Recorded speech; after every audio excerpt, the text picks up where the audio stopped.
Mais polêmica no Twitter, só se fala em outra coisa no Twitter. E dessa vez, assim, mais uma vez o papinho das cenas desnecessárias de sexo e tudo mais.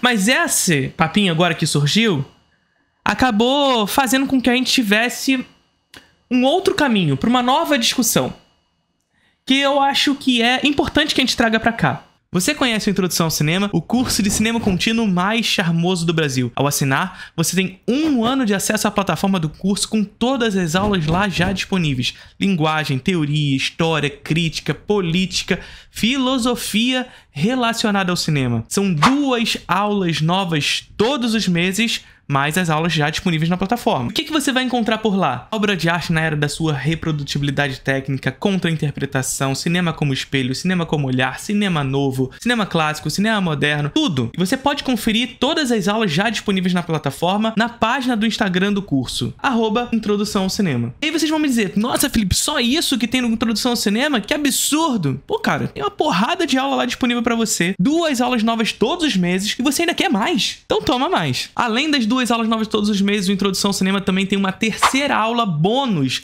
ao vivo, onde eu seleciono 2 filmes referentes às aulas daquele mês para que a gente possa discutir os temas daquelas aulas a partir desses 2 filmes. Esses encontros acontecem sempre na última terça-feira do mês referente. Mas calma, se você não puder participar ao vivo, as aulas ficam gravadas. Então é isso. Ao assinar a Introdução ao Cinema, você tem 1 ano de acesso à plataforma com 2 aulas novas todos os meses, mais uma aula extra onde a gente discute as aulas daquele mês a partir de 2 filmes específicos no encontro ao vivo. Espero que curtam. Qualquer dúvida que vocês quiserem, vocês podem chegar no meu Instagram, perguntar tudo que vocês quiserem sobre a Introdução ao Cinema. Mas o que eu posso garantir é que eu tenho certeza que você não vai se arrepender. Faça parte da Introdução ao Cinema. Porque todo o debate que surgiu a partir de uma cena específica do filme A Caça, do Thomas Vinterberg, de que supostamente o filme promove deixar dúvida com relação a relatos de abusos com criança e tudo mais, e portanto o cinema ele deve ter uma preocupação educativa, surgiu uma série de outras questões que eu acho importante que a gente traga aqui para o debate, para além da suposta relação do cinema com um viés educativo. E é isso que hoje a gente vai trazer aqui. Por que eu digo isso? Porque, a despeito de todo o debate que surgiu acerca desses tweets,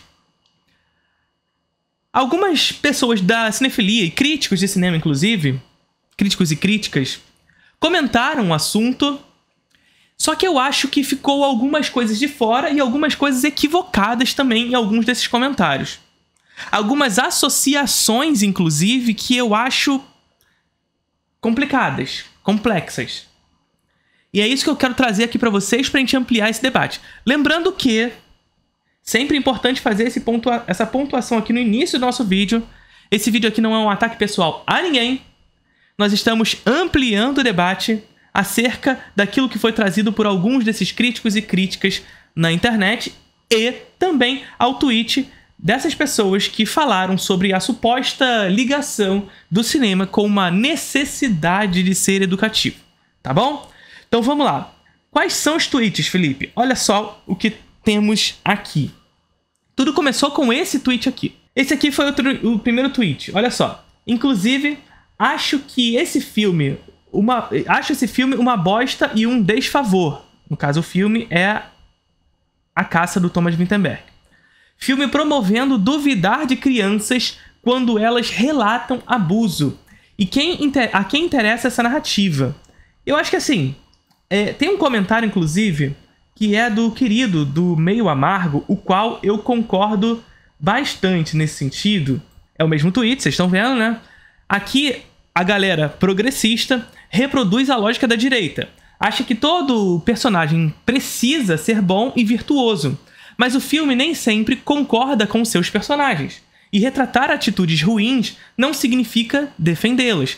A geração das redes não consegue mais interpretar discurso. E é perfeitamente isso aqui. Isso aqui se trata sobre discurso. Ou seja, a nossa querida que fez o comentário aqui, Sofia de Quem, faz uma leitura do filme crendo que o filme ele é a favor de promover a dúvida com relação às crianças.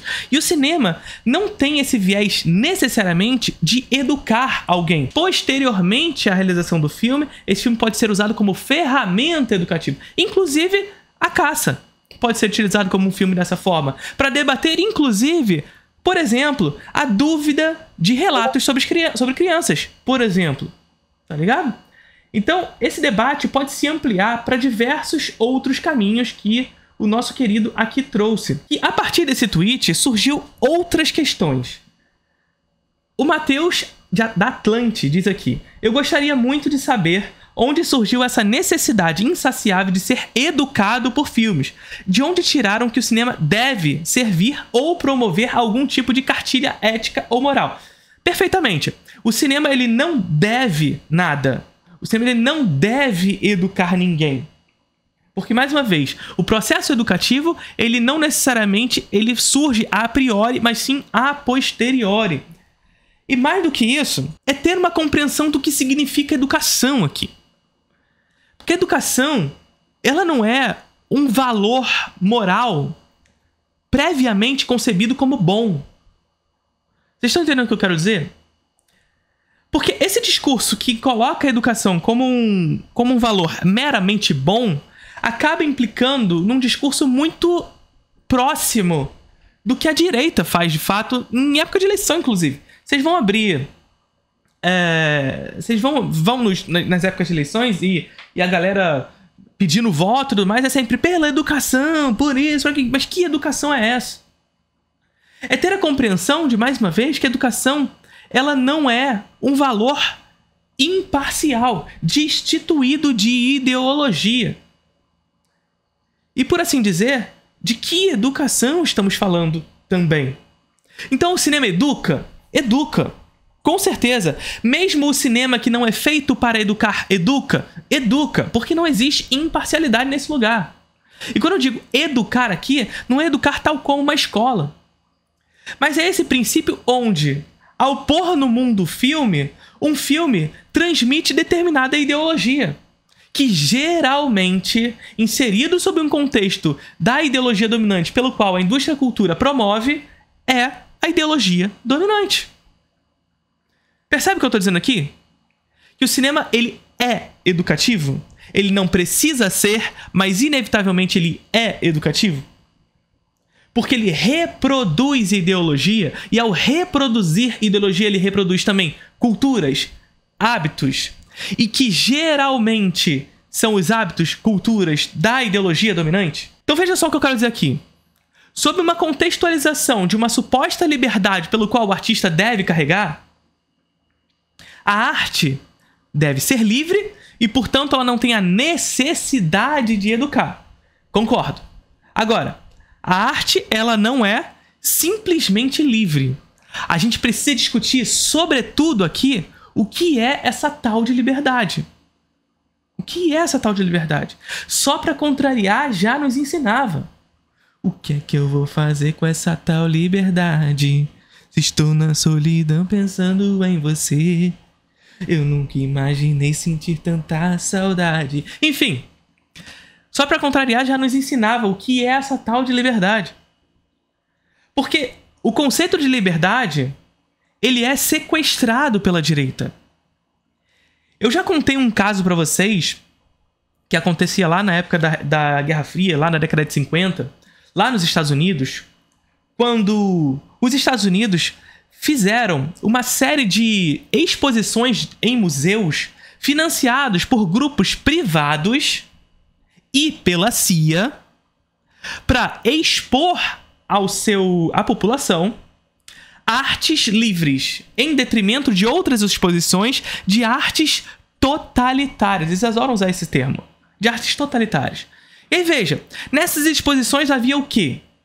Nas exposições de arte totalitária, nós víamos, por exemplo, o realismo socialista, onde se colocava nesses artistas a visão de que eles estavam sempre sendo massacrados de cima para baixo sob uma visão totalitária de um indivíduo que impede que eles sejam livres praticando a sua arte.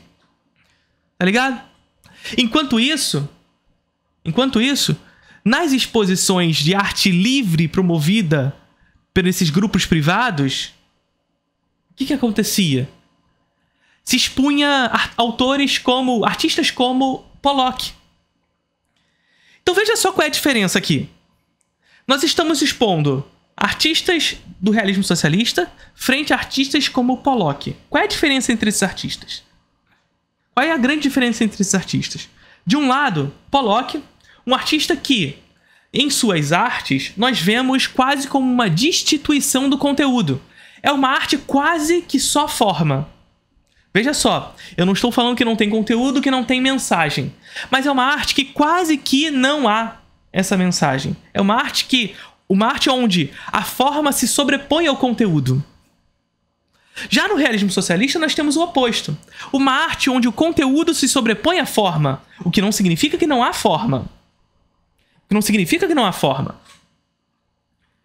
Entretanto, é evidente, numa arte onde o conteúdo se sobrepõe à forma, a ideologia parece gritar. Parece gritar. A ideologia parece gritar. Sobretudo, uma ideologia de esquerda, onde nós, que somos dessa esquerda, sobretudo esquerda radical, não escondemos o nosso viés. Então, sim, o realismo socialista tinha um viés, tinha uma ideologia, tinha uma prática revolucionária? Tinha. Só que não escondia essa prática. Por outro lado, nós temos lá Pollock. Que não necessariamente Pollock é esse artista enviesado ideologicamente à direita. Não estou discutindo isso. É evidente que ele tem um lado. Mas eu não estou discutindo o Pollock especificamente. Mas o uso a Pollock. Onde nós temos uma forma que é um conteúdo que é subjugado à forma. E é justamente esse tipo de arte que é dito arte livre. Só que a gente pode substituir livre aqui por direita. Liberal. Porque esse conceito de liberdade vai ser sequestrado por essa direita. O que é discutir liberdade, portanto, no capitalismo? E aí, quando ele coloca Pollock, é justamente para trazer esse viés que a gente estava trazendo agora para vocês, que eu estava trazendo agora para vocês, de que, ao jogar com o regulamento debaixo do braço, essa galera consegue, e quando eu digo regulamento, nós estamos falando regulamento igual ideologia, dominante, essa galera tá fazendo o quê? Tá falando assim, ora, se nós estamos colocando um artista que subjuga o conteúdo da forma, nós estamos tratando a arte livre como uma arte imparcial. A arte pela qual o artista pode exercer a sua liberdade livremente. Só que quando o artista pode exercer sua liberdade livremente? Quando ele não tem conteúdo.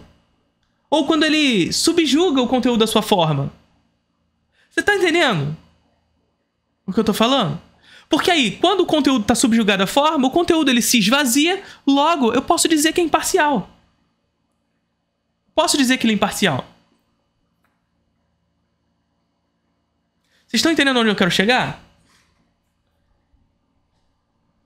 Em suma, o que eu quero dizer é: o artista, ele não deve educar ninguém. O artista, ele não deve educar ninguém.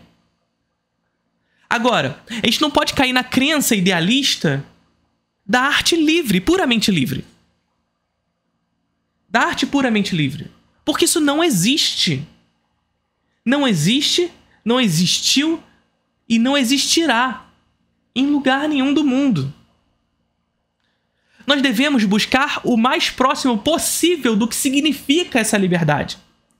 E, portanto, antes de dizer a arte precisa ser livre, discutir o que é essa liberdade. Porque senão a gente vai estar se apropriando, a partir de um discurso de senso comum, do sentido de liberdade promovido pela direita. De que o artista ele não deve estar disposto a nenhum sistema vigente.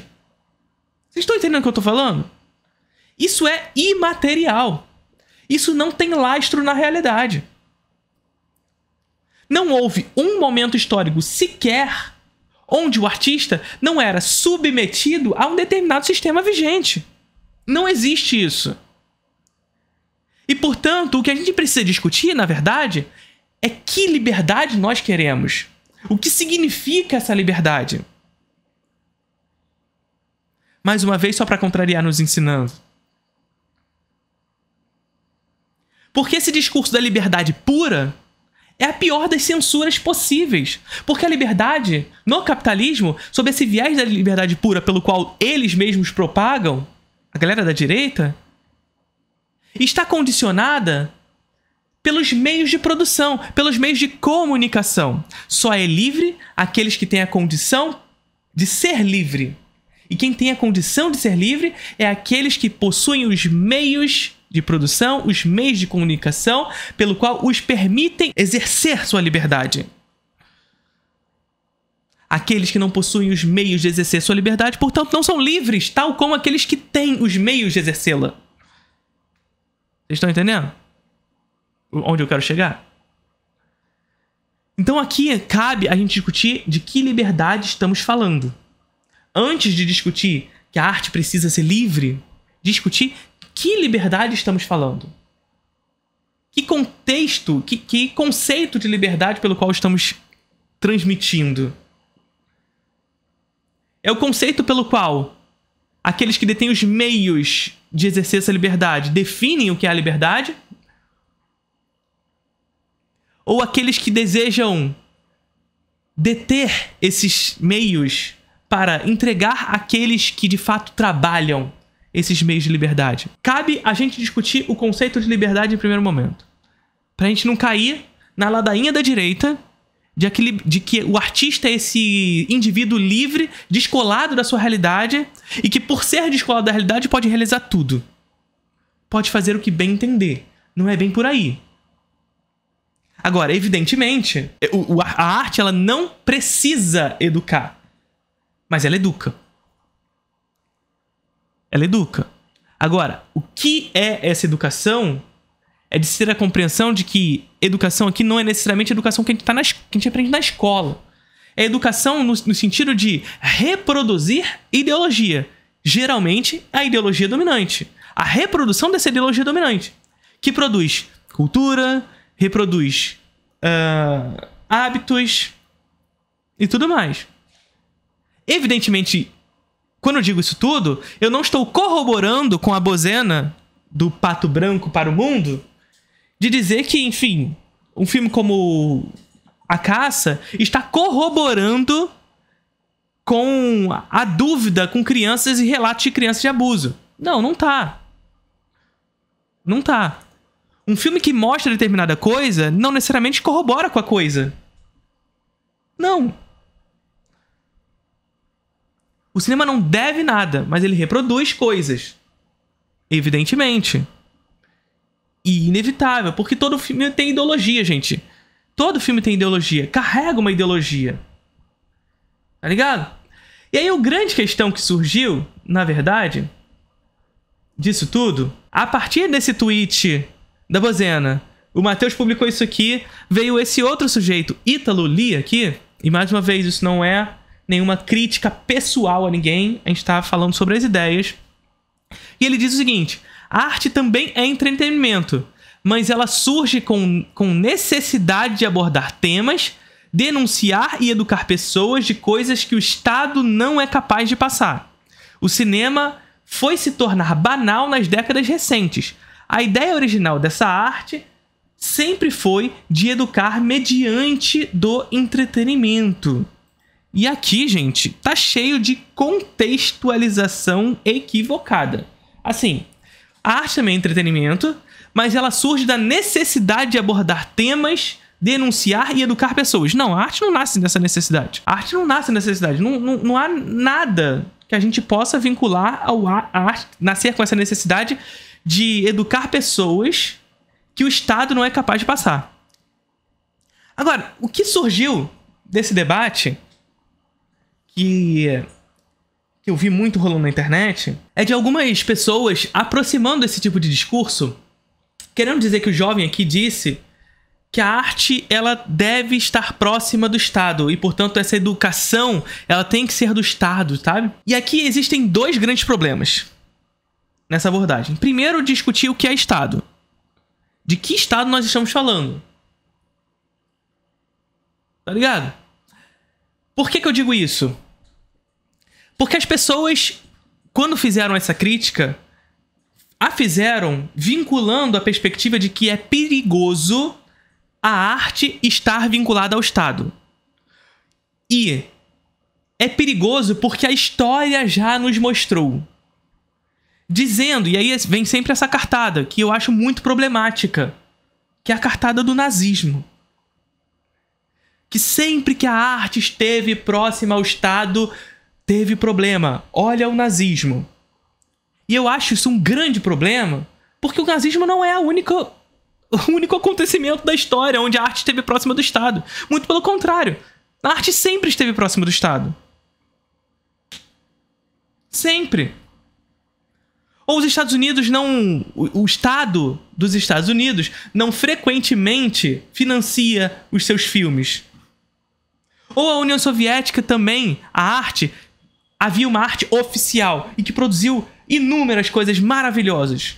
Construtivismo russo, realismo socialista, o cinema russo, o cinema soviético a partir da década de 60 com Tarkovsky, Larissa Sheptko, Ellen Klimov e companhia. O cinema da Tchecoslováquia, enfim, muita coisa maravilhosa que surge nesse contexto. Ainda que um cinema promovido oficialmente com o Estado, próximo ao Estado. Então eu acho perigoso, esse vinculamento de a arte é perigosa quando está no Estado porque olha só o nazismo. Não é assim que funciona. Porque Estado não é uma coisa só. Existe um Estado, no caso o Estado nazista, que era dominado pelas classes dominantes burguesas. Afinal, o nazismo é uma extremação do capitalismo. Por isso que a gente fala extrema-direita.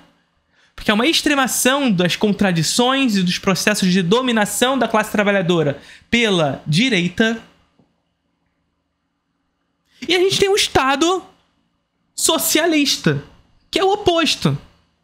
Que é um Estado que visa a destituição das classes sociais.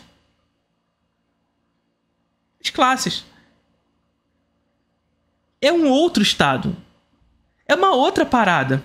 E quando a gente coloca esse viés onde a arte com o Estado é um problema, nós estamos fazendo uma teoria da ferradura. Basicamente. Dizendo que os dois são a face da mesma moeda. Não é. Não é assim que funciona, gente.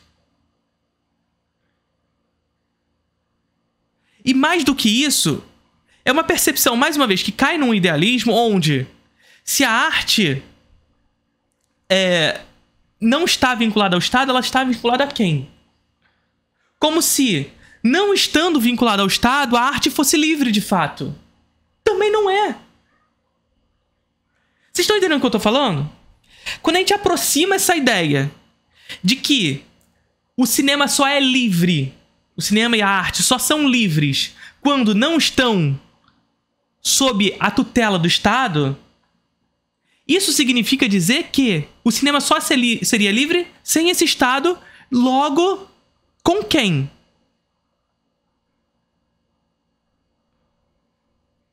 E aí, mais uma vez, a gente precisa voltar lá pro início do vídeo que eu falei pra vocês. O que é essa tal de liberdade?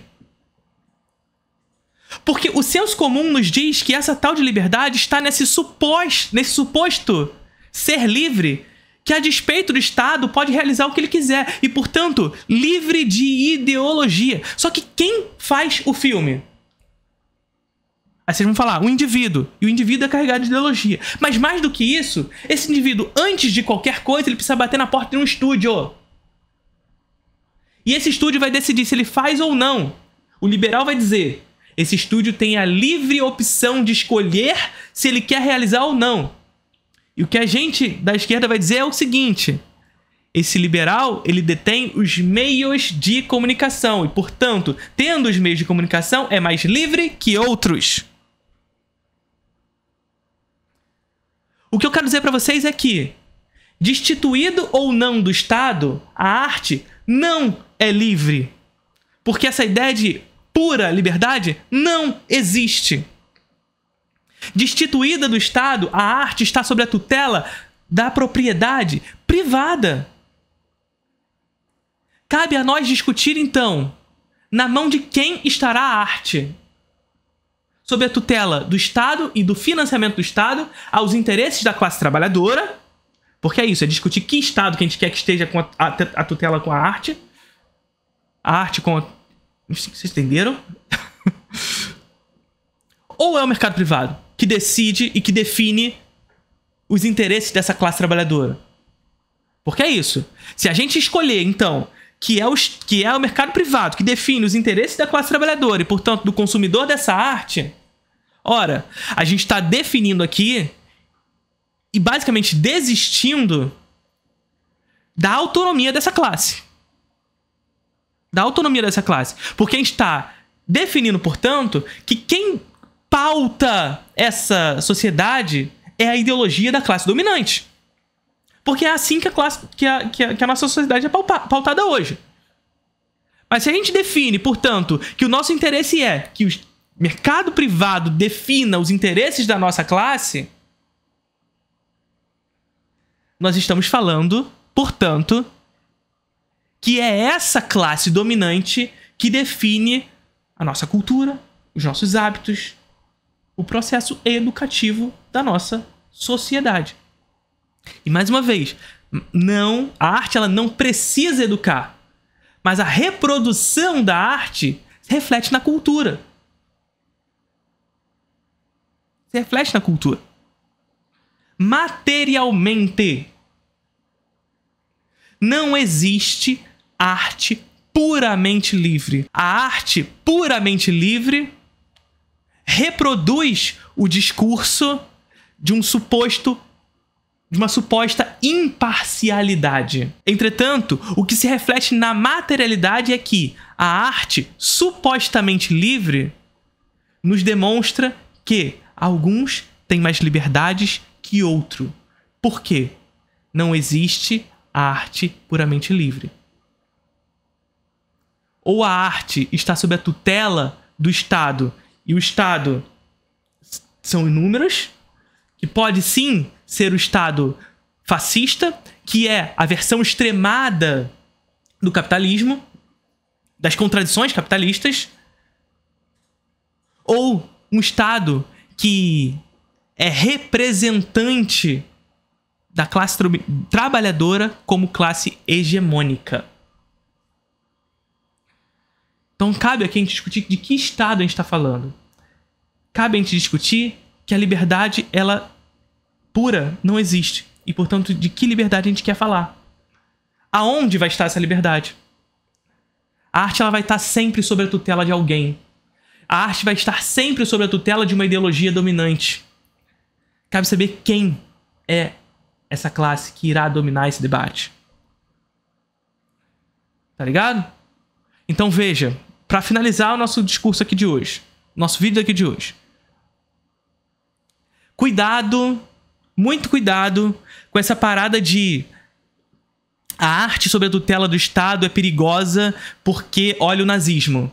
Muito cuidado com isso.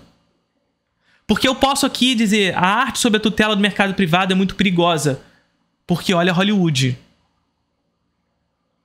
Hollywood já produziu o Código Reis, já produziu uma série de coisas nesse sentido. Tá ligado? A arte sob a tutela do mercado privado é muito perigosa, porque olha o nazismo. Eu posso dizer isso também.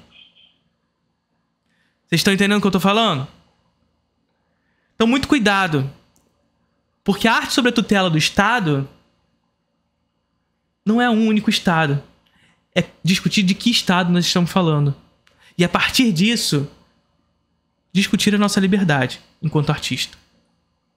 Porque o nosso caminho é a liberdade. Mas como chegar a ela, que é a grande questão. E aí não cabe a gente ser idealista de crer nessa arte puramente livre. Porque ela não existe, não há lastro na realidade. E ficar no discurso onde a gente busca essa liberdade, onde não há lastro nessa realidade, a gente vai pra onde? são palavras saindo da boca. São apenas palavras. O artista tem que ser livre. E aí? Como? Onde? Onde houve isso? Em que tempo histórico? Isso não existe dessa forma. A liberdade é condicionada pela nossa capacidade material de exercê-la. Tá bom? Tá vendo aquele vídeo ali? Vídeo exclusivo para membro. Curtiram o vídeo?